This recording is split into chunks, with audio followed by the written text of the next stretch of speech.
ফোনালাপটি পাঠকদের জন্য হুবহু তুলে ধরা হলো। প্রথম অংশ ২২ জুলাই বেলা ১১:৪৯ বলে দাবি করেছেন সায়ের, যেখানে তাপস মিষ্টি ভাষায় আবদার করছে, হাসুমণি একটু আসতে চাচ্ছিলাম, তোমাকে দেখতে চাচ্ছিলাম, আসবো? জবাবে শেখ হাসিনা বলেন, এসবের মধ্যে আসার দরকার নেই। তখন তাপস বলেন, তাহলে কারফিউ শিথিল হওয়ার পর আসি?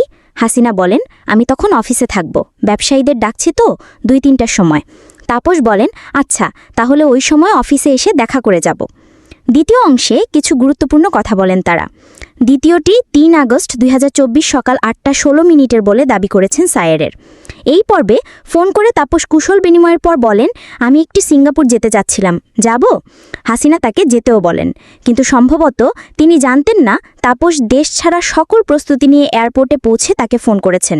কেননা শেখ হাসিনা তাকে বলেছিলেন তিনি মিছিল করতে মানা করেছেন, প্রত্যেকটা ওয়ার্ডে ওয়ার্ডে সবাই জমা থাকবে।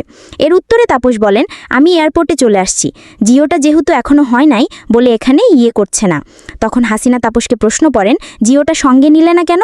তাপস উত্তরে বলেন, অ্যাপ্লাই করে দিছি, কিন্তু হতে হতে তো ১১টা-১২টা বাজতে পারে, মানে তোমার ওখানে যেতে।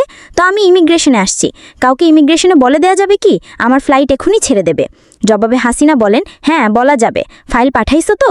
তখন তাপস বলেন, হ্যাঁ, ফাইল প্রমিত মহোদয় পাঠাচ্ছেন।